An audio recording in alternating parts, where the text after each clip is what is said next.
उत्पत्ति का किताब 37 अध्याय वचन 1 से लेकर 11 तक पढ़ना है। और इस अध्याय में उत्पत्ति का आपके लिए एक होमवर्क है।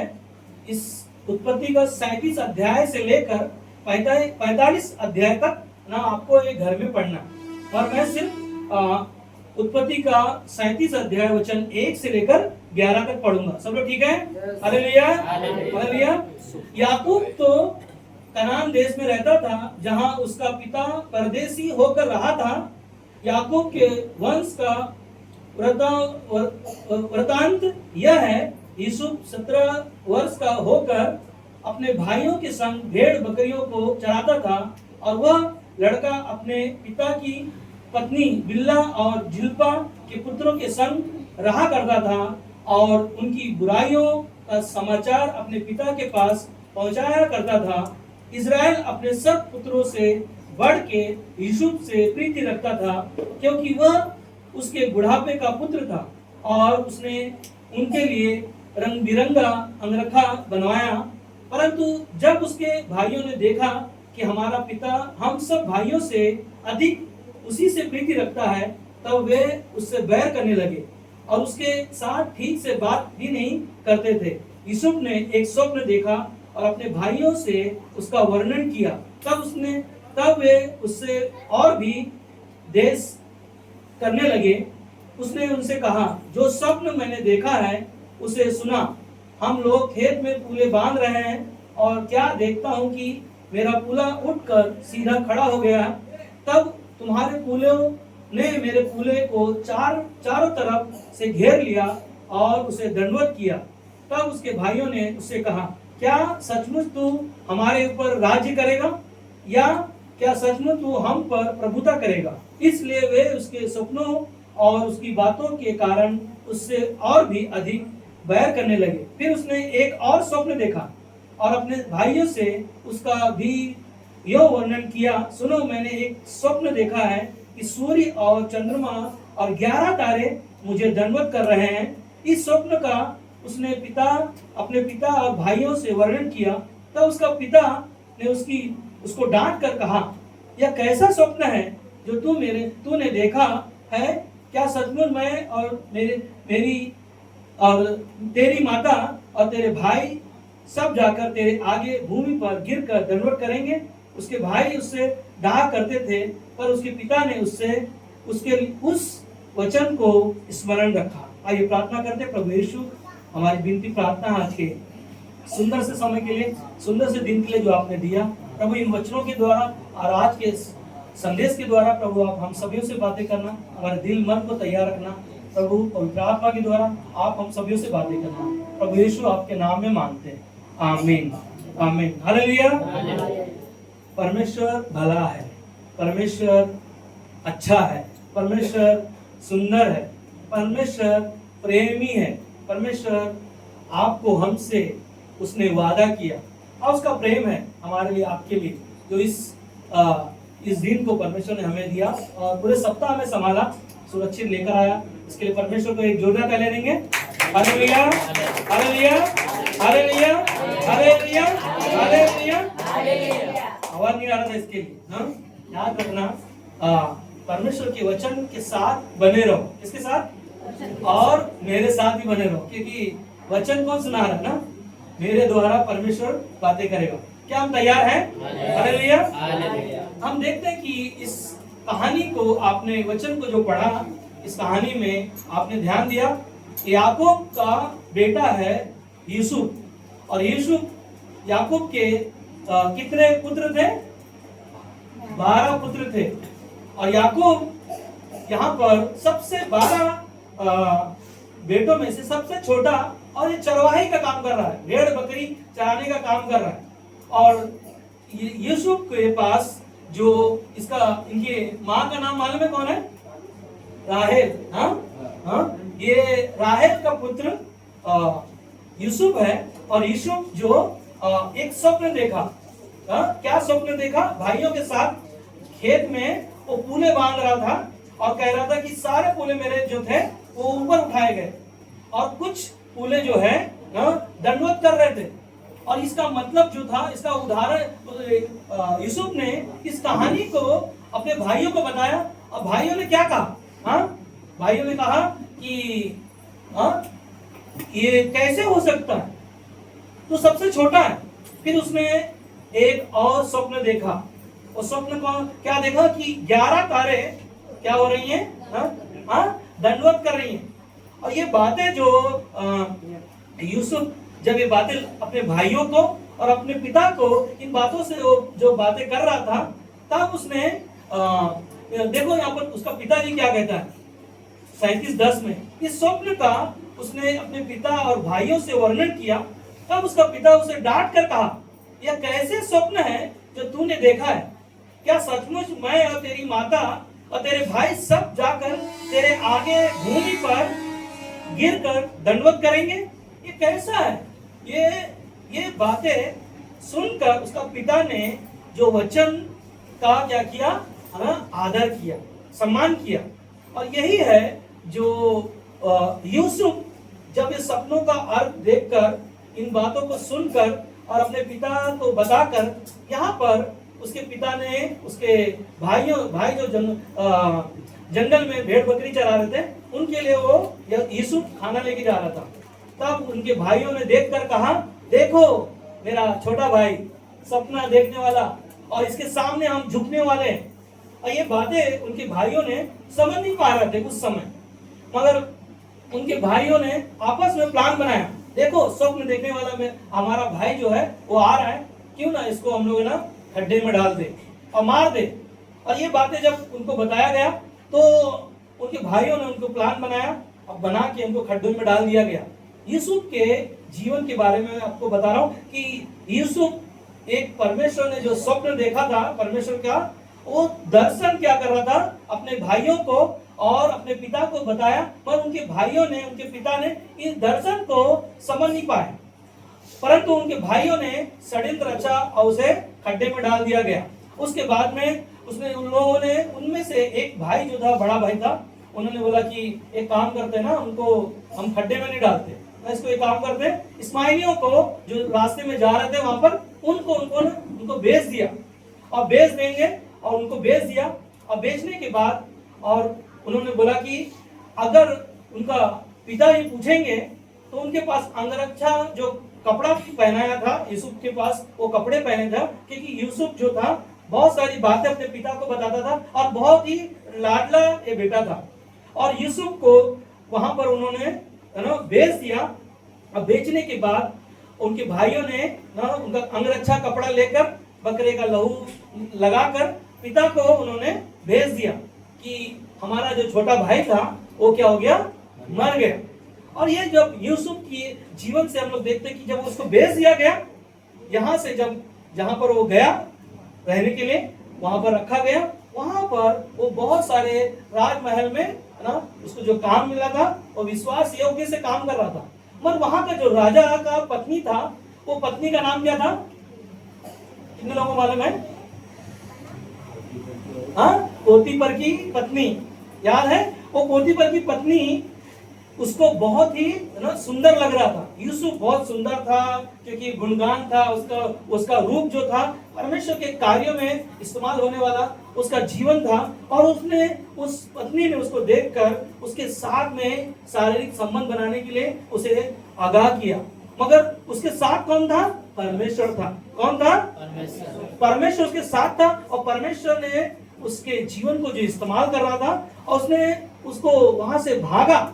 जब भागा तो पोतीपर की पत्नी ने उसके कपड़ों को पकड़ लिया, और पकड़ने के बाद में राजा को बताया गया कि राजा, इसने मेरे साथ में गलत काम करने के लिए कोशिश किया।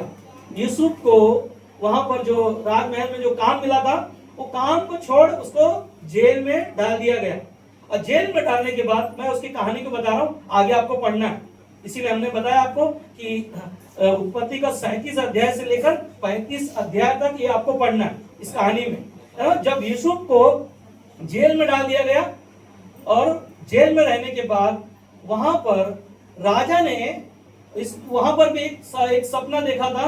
वहां पर जो खाना बनाने वाले प्याऊ थे, वहां पर उन्होंने भी एक सपना देखा था, उसका अर्थ वो बताया था यूसुफ ने। उसके बाद में यूसुफ के वहां का जो राजा था, राजा ने एक स्वप्न देखा था।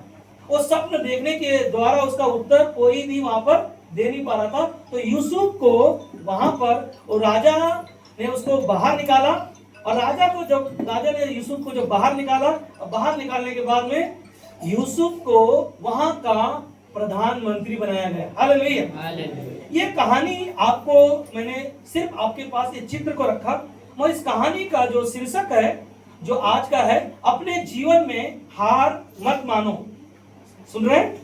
क्या है? अपने जीवन में हार मत मानो, क्योंकि परमेश्वर ने जो दर्शन यूसुफ को दिया, और यूसुफ के द्वारा परमेश्वर ने उसके जीवन में कहां लेकर गया, उसे प्रधानमंत्री ना राजा बनाया वहां का।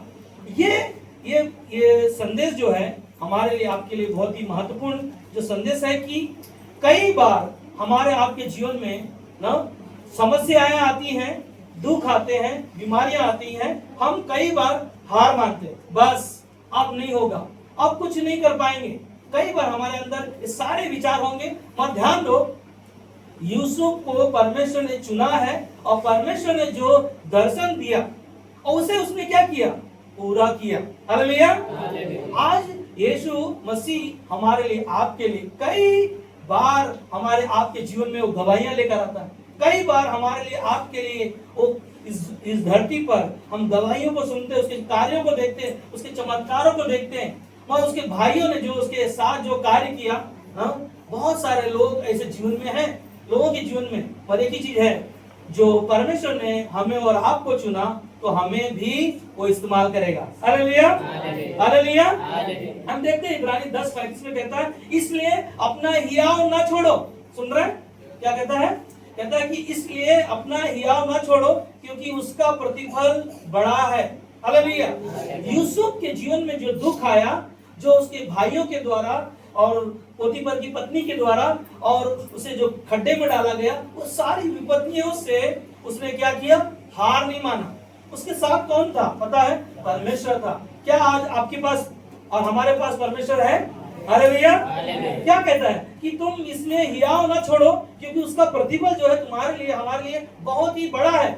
और 36 में कहता है, क्योंकि तुम्हें धीरज धरना अवश्य है, ताकि परमेश्वर की इच्छा को पूरी करके उसकी प्रतिज्ञा का फल पाओ। हालेलुया। क्या कहते हैं? हमें और आपको कई बार हमारे आपके अंदर वो धीरज उत्पन्न होना बहुत महत्वपूर्ण है।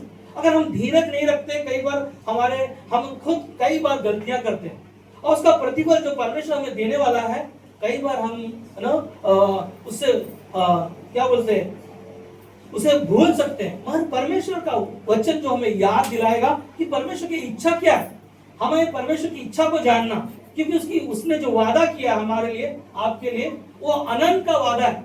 उसे उसने क्या किया? इस पृथ्वी पर आकर पूरा किया। और एक ही चीज है, विलाप गीत का 3 अध्याय वचन 25 में कहता है, जो यहोवा की बाट जोता है और उसके पास जाते हैं, उनके लिए वह भला है। हालेलुया। आज हम परमेश्वर के बेटी हैं, उसके बेटे हैं, हमें उसका क्या करना चाहिए? इंतजार करना। बाट जोने का मतलब है परमेश्वर का जो कार्य हमारे जीवन में हो रहा है, और समस्याएं, दुख आ रही हैं, उन चीजों में हार नहीं मानना।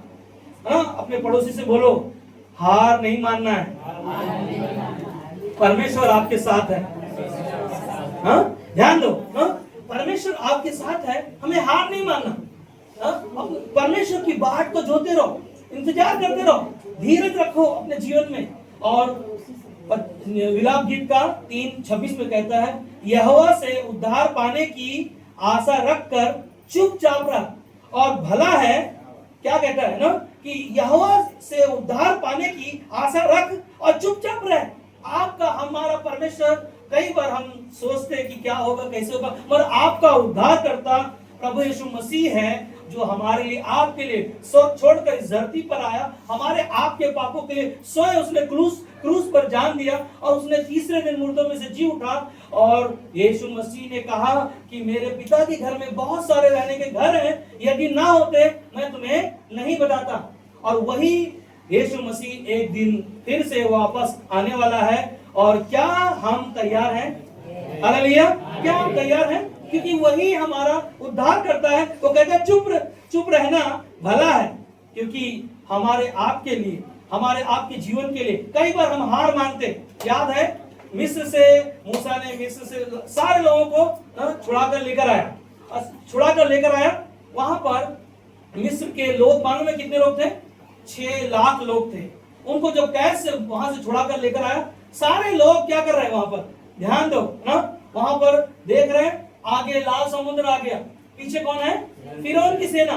फिरौन की सेना जब देखकर वहां के लोग जो 6 लाख थे कुड़कुड़ाने लगे। मूसा से कहा, मूसा क्या तू हमें यहाँ पर मरने के लिए लेकर आया? यहाँ पर उनका उम्मीद क्या था? हार गए कि अब हमारा जीवन में खत्म, क्योंकि आगे समुद्र है, पीछे सेना है, अब हमारा जीवन खत्म हो जाएगा। मगर वहां पर उनका विचार क्या था कि हमें क्या यहाँ मिस्र में जहां पर हम लोग रह रहे थे, क्या वहां कब्रें नहीं थी? क्या वहां मरने के लिए, वहां गाड़ने के लिए जगह नहीं था? तो यहाँ पर हमें मरने के लिए ले आया।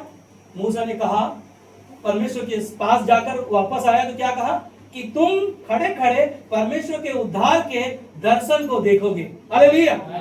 और वो लाठी को लेकर समुद्र में रखा, समुद्र क्या हो गया? 2 भाग हो गया। हालेलुया।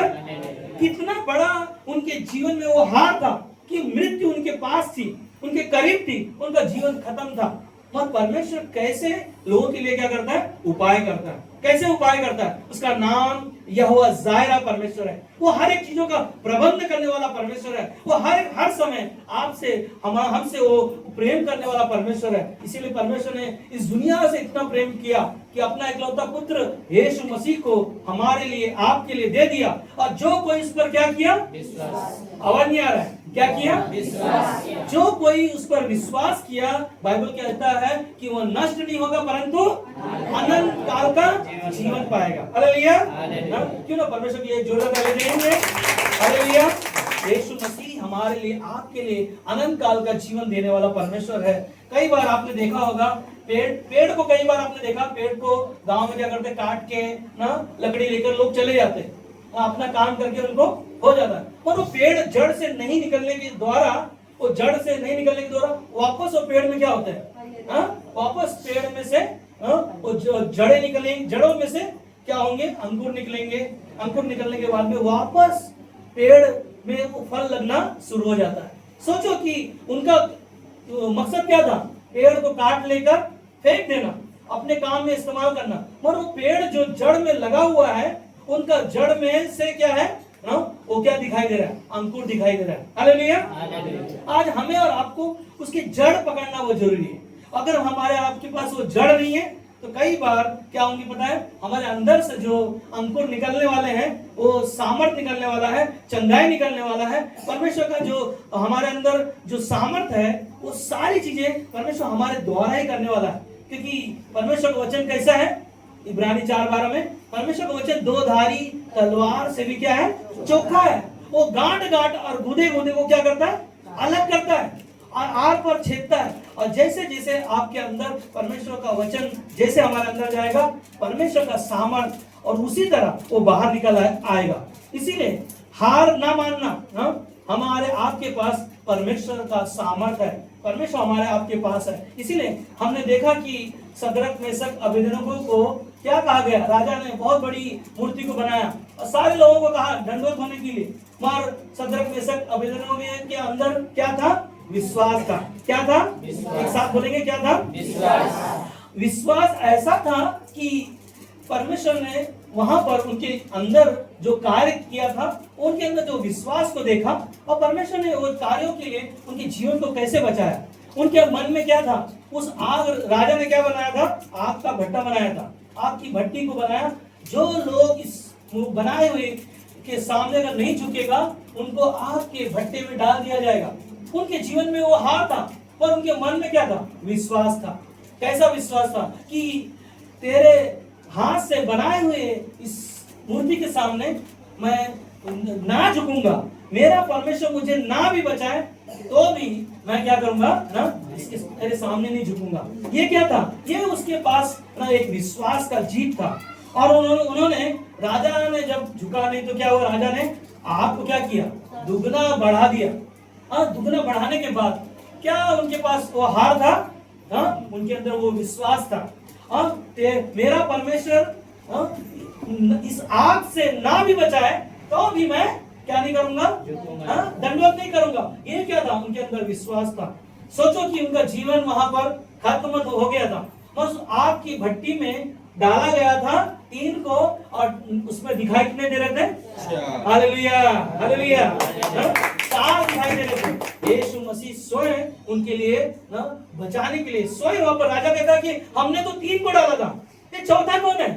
अचंभा की बात है, मगर जो लोगों ने उसको तीनों को बांध कर उसमें डाला गया था, और डालने के बाद वहां पर वो तीन नहीं चार क्या कर रहे, आग में चलते हुए दिखाई दे रहे हैं। मगर उनके साथ में जो लोगों को डाला गया था, जिसने डाला वो लोगों के अंदर है ना, वो लोग जल गए, और जो लोग तीनों को जो डाला गया था, उन्होंने जो बंधन से बांध के डाला था, वो बंधन क्या हो गया?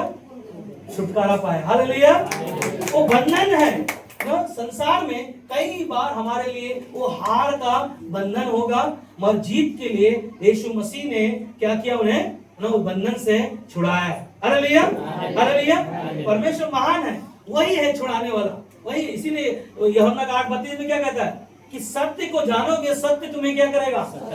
स्वतंत्र कैसे करेगा? उसका वचन है, उसका वचन है, उसका वचन जो सुन रहा है, उसके वचन के अंदर सामर्थ है, उसके वचन के अंदर चंगाई है, उसके वचन में छुटकारा है। क्योंकि हम देखते हैं कि दानियल को शेर के पिंजरे में डाला गया, और वहां पर राजा चिंता कर रहा है, रात भर राजा क्या किया? सोया नहीं, और दानियल ना शेर के पिंजरे में क्या कर रहा था? सो रहा था, आराम कर रहा था। मगर राजा सुबह उठकर क्या कहा? दानियल, तेरा क्या परमेश्वर ने तुझे बचाया? दानियल का आवाज क्या आया? हाँ हाँ मेरे प्रभु, हाँ मेरे स्वामी, मेरे प्रभु ने मुझे बचाया है। क्योंकि मनुष्य के जीवन में कई बार हार है कि अब मेरा मृत्यु है, मैं खत्म हो जाऊंगा। मगर सोचो ना कि परमेश्वर वहां पर शेरों के मुंह की भी क्या करने का सामर्थ्य रखता है, बंद करने का भी सामर्थ्य रखता है। और याद है दानियल को जो षड्यंत्र रचा था लोगों ने, उन लोगों को उस पिंजरे में जब डाला गया, उनके परिवार सहित शेरों ने क्या किया ना, जैसे डाला वैसे ही उनके जीवन को खत्म कर दिया। कई बार लोगों के जीवन में षड्यंत्र होंगे, मगर प्रभु है उन षड्यंत्रों को आपके अंदर से, आपके पड़ोसी से, आपके रिश्तेदारों से उसे जलाकर, उन्हें भगाकर, हटाकर, उन्हें हटाएगा आपके सामने से, ताकि तुम और हम जीत पाए। कई बार हमारे अंदर हार का, कई बार उम्मीद कई बार दिखाई देगा, हम सोचते कुछ नहीं होगा, कुछ नहीं कर पाएंगे। पर एक ही चीज है, हमारे आपके पास विश्वास लेकर आओ। अगर परमेश्वर के भवन में हम आए हैं, कलीसिया हम आते हैं, तो हमें विश्वास से हमें आना चाहिए। और याद है आपको 12 साल की लहू से बहती हुई स्त्री क्या थी? सारी चीजों में हार गई वो, दवाइयों से, बाइबल में जब पढ़ोगे तो उसमें अपने जमीन जायदाद सारी चीजों को बेच दिया, और सारी चीजों से वो हार गई कि अब मेरा कोई बीमारी से ठीक नहीं कर पाएगा। 12 साल लहू बहना, या महीने में एक बार प्रॉब्लम आएगा तो कितना तकलीफ होता है ना। 12 साल से उसके जीवन में वो लहू बहने का रोग था, और उसने मन में क्या रखा? विश्वास रखा। क्या रखा? एक साथ में बोलेंगे, क्या रखा? विश्वास। विश्वास ही है जो हमें हार में क्या करता है? जीत दिलाता है। हालेलुया। हम देखते हैं कि 12 साल के लहू से बहती हुई स्त्री यीशु मसीह के पास, वो भीड़ में देखी, और यीशु मसीह के सिर्फ कपड़े को छुआ, और सामर्थ से क्या हो गई? उसका बीमारी क्या हो गया? उसका बीमारी चंगाई हो गई। हालेलुया ना। हार में भी कई बार हमारे अंदर वो उम्मीद होना चाहिए, वो विश्वास होना चाहिए, और विश्वास ही है हमारे लिए, आपके लिए उपाय करता है। याद है यायर की बेटी मर गई तो लोगों के अंदर क्या था? खत्म। क्या था? खत्म, अब कुछ नहीं होगा। मगर बाइबल में लिखा है कि जो मनुष्य से नहीं हो सकता वो परमेश्वर से हो सकता है। हालेलुया। हम यायर की बेटी के लिए, उसका पिता जब दौड़ दौड़ कर आया, यीशु मेरे बेटी बीमार है, चल कर क्या कर, उसके लिए प्रार्थना कर, ठीक कर। मगर उसका सेवक आकर दौड़ दौड़ कर आया कि आप गुरु को क्या कर, कष्ट ना दे। ध्यान देना, यहाँ पर कष्ट ना देने के लिए क्या था? यहाँ पर यीशु मसीह ने क्या कहा? विश्वास रख। उसका पिता के पास क्या विश्वास होगा? अब उसने सुना कि बेटी मेरी क्या हो गई? मर गई। सेवक ने कहा अब गुरु को क्या कर, कष्ट ना दे। यहाँ पर पिता का जीवन में एक हार दिखाई दे रहा था, और सामने क्या था? यीशु मसीह था। और यीशु मसीह ने कहा क्या कहा? विश्वास रख, तेरी बेटी क्या हुई? मरी नहीं। हाँ, क्या कहा? यीशु मसीह ने उसको कहा तेरी बेटी मरी नहीं। जब यीशु मसीह उसके घर गए और उसे अपने हाथों से यीशु मसीह ने याईर की बेटी को उठाया और वो क्या हो गई? जिंदा हो गई। Hallelujah, hallelujah. हाँ, कई बार हमारे आपके पास ऐसी समस्या आ सकती है कि हम कुछ नहीं कर पाएंगे। याद रखना, मुसीबत, बीमारी, कष्ट, बोझ, चिंताएं बहुत सारी हमारे जीवन में आ सकती है, मगर एक ही चीज है हमारे लिए, आपके लिए एक चिन्ह है। वो कौन सा चिन्ह है ना?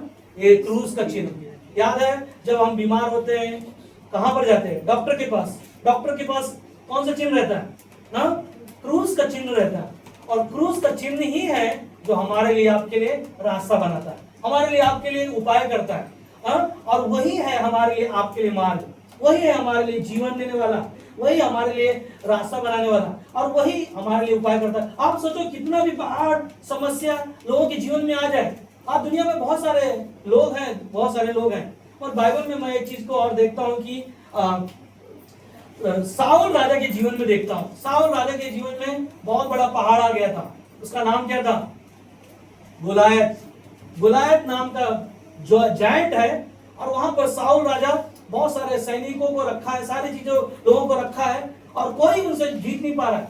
वो 8 दिन से वहां पर ललकार रहा है लोगों को, कोई है तुम्हारे घर में, तुम्हारे गांव में, कोई मोहल्ले में है तुम्हारे?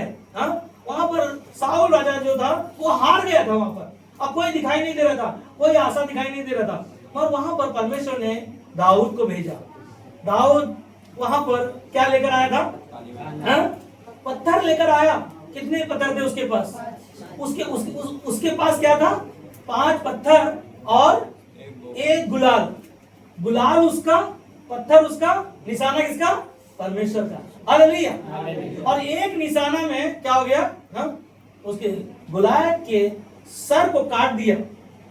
दाऊद मालूम है वहां पर उनके भाई हार गए वहां पर, और राजा हार गया, सारे लोग हारने के बाद में दाऊद के पास वो विश्वास था, और दाऊद ने क्या किया ना? 1 निशाना सिर्फ परमेश्वर के नाम से कहा, यहोवा के नाम से मैं क्या करता हूं? तेरे पास आता हूं। और उसके सर को काट दिया, और वो पूरा तैयारी से आया था।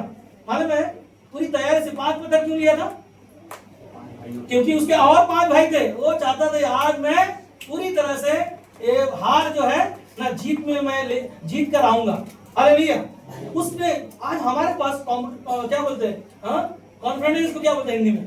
हमारे अंदर आत्मविश्वास। आत्मविश्वास, हाँ, और क्या है? हिम्मत। हमारे अंदर एक कॉन्फिडेंस होना चाहिए, हिम्मत होना चाहिए।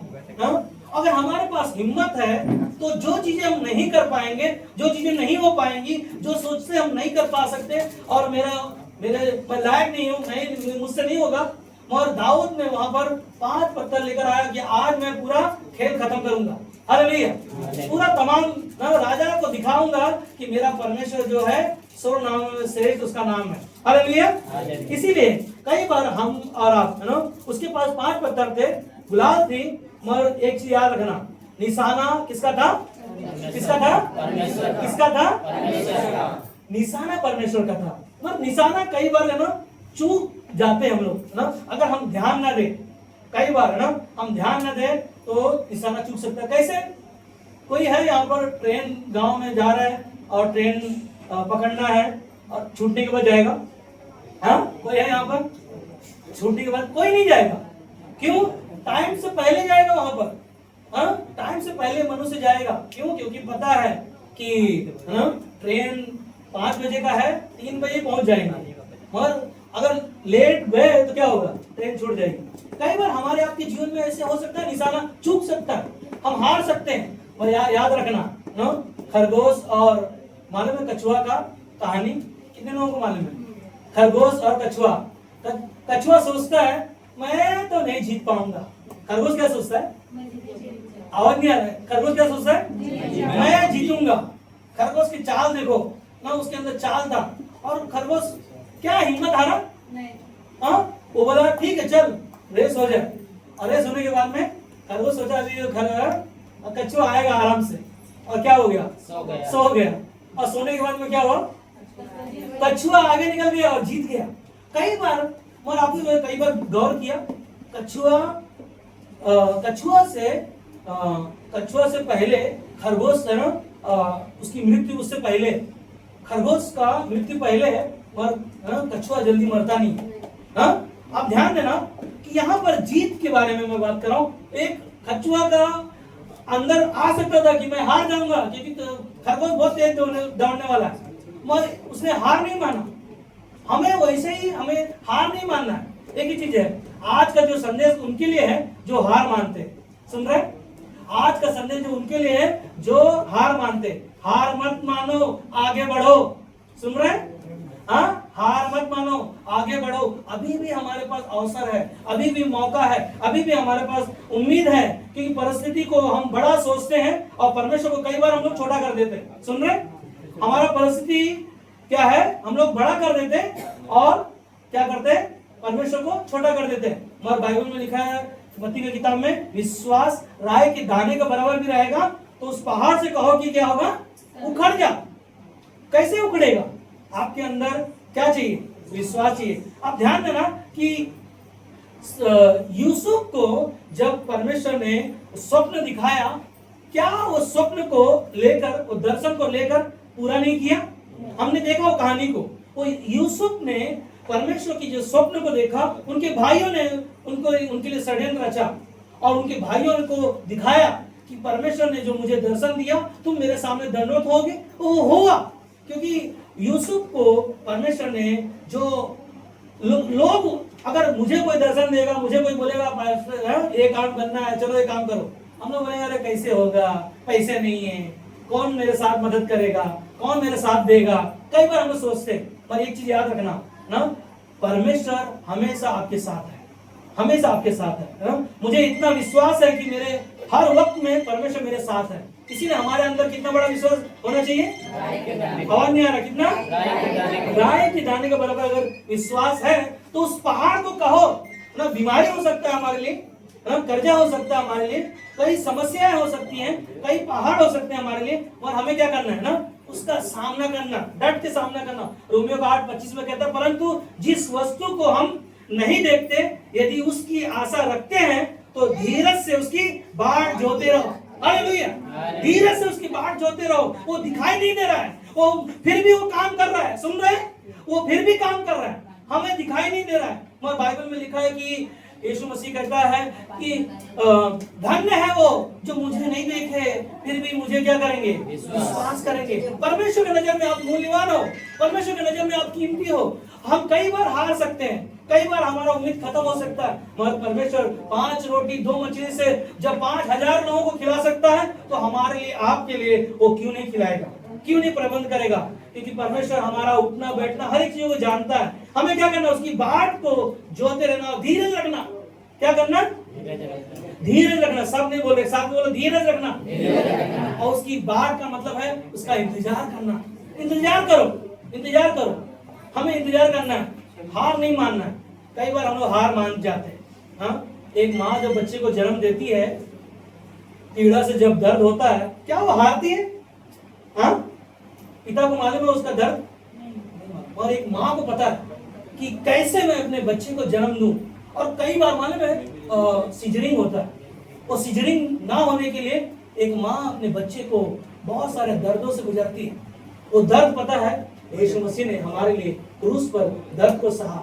इसीलिए यीशु मसीह ने कहा कि मैं तुम्हारे अपराधों के कारण घायल होऊंगा, तुम्हारे बुरे कामों के हेतु मैं कुचला जाऊंगा, और तुम्हारी शांति के लिए मेरे ऊपर तारना पड़ेगी, ताकि मेरे कोड़े खाने से तुम और हम जो हार गए उसे जीत जाए। हालेलुया!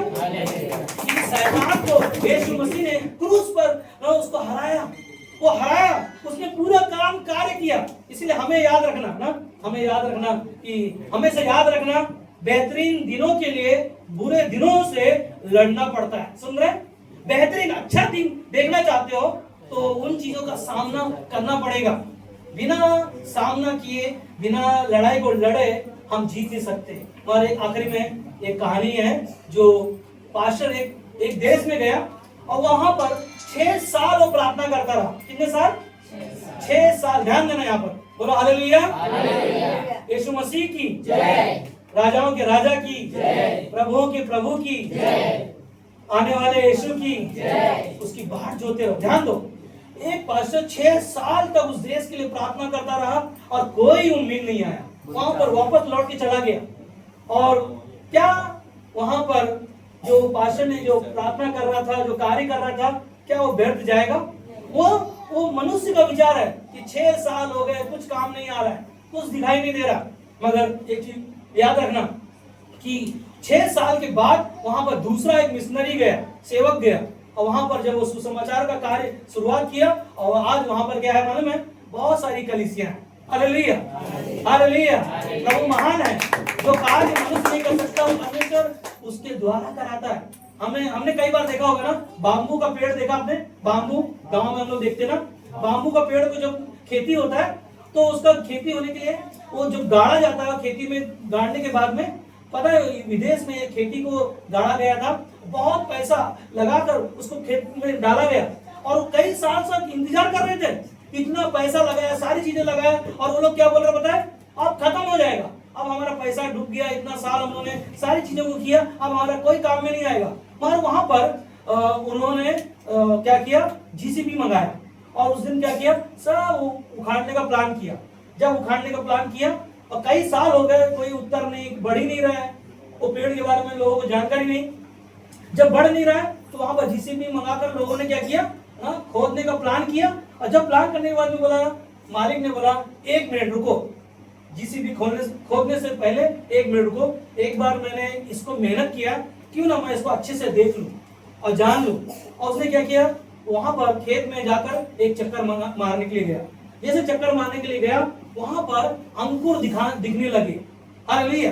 अंकुर जब दिखने लगे, जीसीबी को रोक दिया। उसके बाद जो है बहुत सारे उसके बाम्बू के खेत में जो था सारे लंबे होने लगे, क्योंकि उसके लिए क्या होता है? समय लगता है। मनुष्य क्या करता है ना, चट मंगनी पट ब्याह होना चाहिए। मनुष्य का विचार ऐसा है, जल्दी सब काम होना चाहिए, जैसा रिमोट का बटन है, बटन दबाया तुरंत काम होना चाहिए। मगर धीरज रखना बहुत जरूरी है। हर एक चीजों में धीरज रखना, आशा मत छोड़ो। जब तुम्हें लगे सब खत्म हो गया, तब परमेश्वर तुम्हारे मार्ग बनाएगा। हालेलुया। एक ही चीज है ना, एक ही चीज है, परमेश्वर हमारे लिए वो आशा है, हमारे लिए आपके लिए वो परमेश्वर जो कार्य किया है। आपको मालूम है लूका किताब में 18 अध्याय में एक विधवा है, न्यायी के पास आकर, वो न्यायी पता है किसी से नहीं डरता था। सुन रहे हैं? न्यायी किसी से नहीं डरता था, और वो न्यायी के पास विधवा आकर न्याय करने के लिए बोल रहे, मांग रहे हैं ना, मुझे मेरा न्याय चुकाओ, मेरा जो जरूरत है मेरा पूरा करो। वो विधवा वहां पर उसके वो न्याय के पास जब आकर गिड़गिड़ा कर मांग रही थी, न्याय करो न्याय करो। न्याय कहता है कि अगर मैं इसका न्याय नहीं चुकाऊं तो मेरे नाक पे क्या करेगी? दम कर देगी। न्याय को मालूम पड़ गया कि मेरे नाक में दम कर देगी। कई बार हम और आप हार मान जाते, उम्मीद छोड़ देते। पर एक ही चीज है ना, एक ही चीज है, फिलिप्पियों 4:13 में कहता है, जो मुझे सामर्थ देता है उसमें मैं सब कुछ कर सकता हूँ। सुन रहे? जो सामर्थ मुझे मिलता है वो सब कुछ कर सकता हूँ। क्योंकि एक बार डॉक्टर भी ना हाथ उड़ा देता है, बस खत्म, क्या करो? ऊपर वाले के ऊपर छोड़ देता है। और एक ही चीज है ना, क्या अय्यूब के जीवन में आपने देखा? अय्यूब के जीवन में हार गया, 10 बच्चे मर गए, खेत खलिहान में आग लग गया, क्या वो हार माना? हाँ। और उसने क्या कहा? हाँ, उसने कहा जिस दिन मेरा परमेश्वर मुझे तार लेगा, मतलब चेक कर लेगा, उस दिन मैं सोने के समान खरा निकलूंगा। हालेलुया। नीति वचन 29-25 में कहता है, जो यहोवा पर भरोसा रखता है वह ऊंचे स्थान पर चढ़ाया जाएगा। हालेलुया। क्या हम उस पर भरोसा रखते हैं? हाँ, इसीलिए परमेश्वर ने कहा कि मैं तुझे अनंत काल का जीवन दूंगा, क्योंकि अभी भी हमारे पास समय है ना। सोच को बदलो, क्या करो? सोच को बदलो और विश्वास करो। यिर्मयाह का 29:11 में कहता है, क्योंकि यहोवा की यह वाणी है, सुन रहे?